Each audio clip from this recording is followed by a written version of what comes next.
ABN films YouTube channel மூலமாக சிகரம் தொட்ட சினிமா என்ற இப்பகுதியில் உங்களை சந்திப்பதில் மிக்க மகிழ்ச்சி.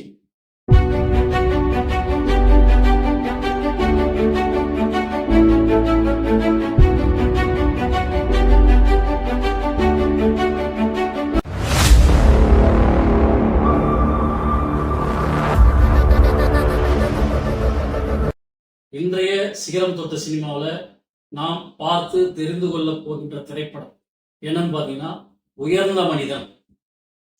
இந்த உயர்ந்த மனிதன் அப்படின்னு சொன்ன உடனே அன்றைய காலகட்டத்து ரசிகர்கள் அத்தனை பேருக்குமே சிவாஜி கணேசனோட அந்த நடிப்பு கண் முன்னால் இந்த படத்தை கொடுத்துருப்பாரு சிவாஜி கணேசனுக்கு.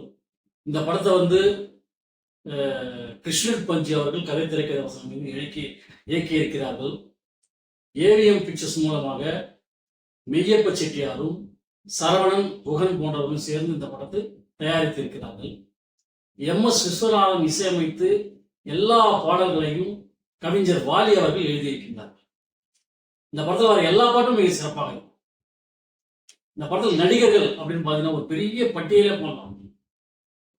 Sivaji Ganesan, வானஸ்ரீ, Sowcar Janaki, VK. Ramasamy, Manorama, Sivakumar, Bharathi, major Sundararajan, SV. Asokan,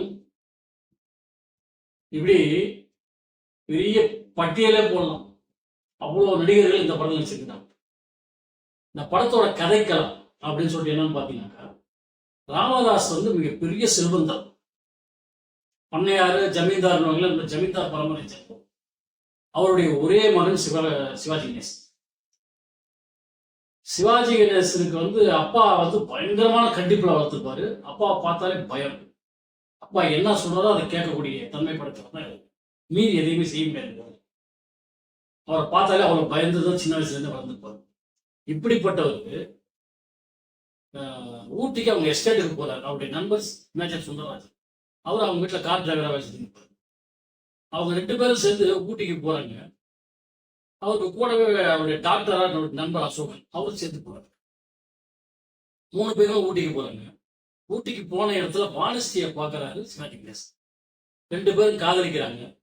கல்யாணமும் மறைமுகமா பண்ணிக்கிறாங்க. பண்ணிக்கிட்டு அவங்களோட முதலிடம் முடிச்சு அப்புறம் அந்த பெண் கர்ப்பமாயிருந்தாங்க. இந்த சுச்சுவேஷன் தெரிஞ்சு போகுது அவங்க பார்க்க.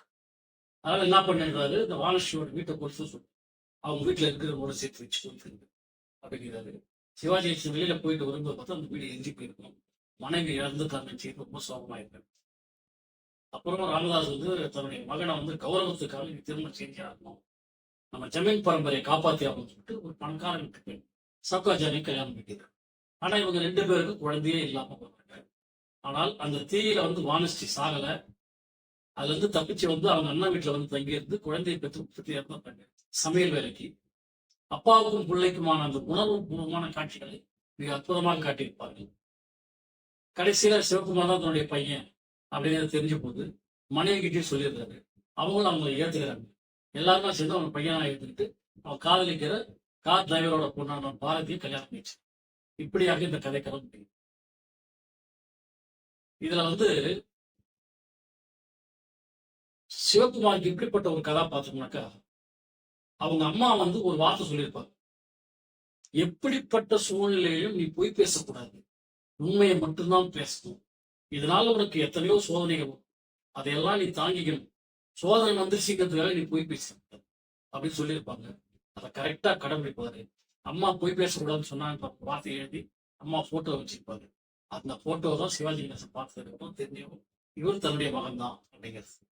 உண்மையே பேசக்கூடிய ஒரு கதாபாத்திரமாக சிவகுமாரும், பொய்யை பேசி கௌரவத்திற்காக வாழ்கின்ற ஒரு கதாபாத்திரமாக சிவாஜி கணேசனும் நடித்திருப்பார்கள். இந்த படம் மிக சிறப்பாக வந்திருக்கும். இந்த படத்தில் பாடல்கள் அனைத்து அத்தனை சிறப்பாக வந்திருக்கும். எம்.எஸ். விஸ்வநாதனுடைய இசையில வாலி அவர்கள் அற்புதமா பாடியிருப்பார், பாடல்கள் எழுதியிருப்பாரு. என்ன பாடல்கள் அப்படின்னு சொல்லி பாத்தீங்கன்னா, சிவாஜி கணேசனும் மேஜர் சுந்தரராஜனும் ஒன்னா படிச்சவங்க. ஆனா மேஜர் சுந்தரராஜன் சிவாஜி கணேசன் வீட்டிலே டிரைவரா வேலை செய்யும். இவங்க 2 பேரும் ஊட்டிக்கு வந்ததுக்கு அப்புறம் ஊட்டியில பழைய நினைவுகளை கண்டு ஒரு பாடல் போடுறோம்.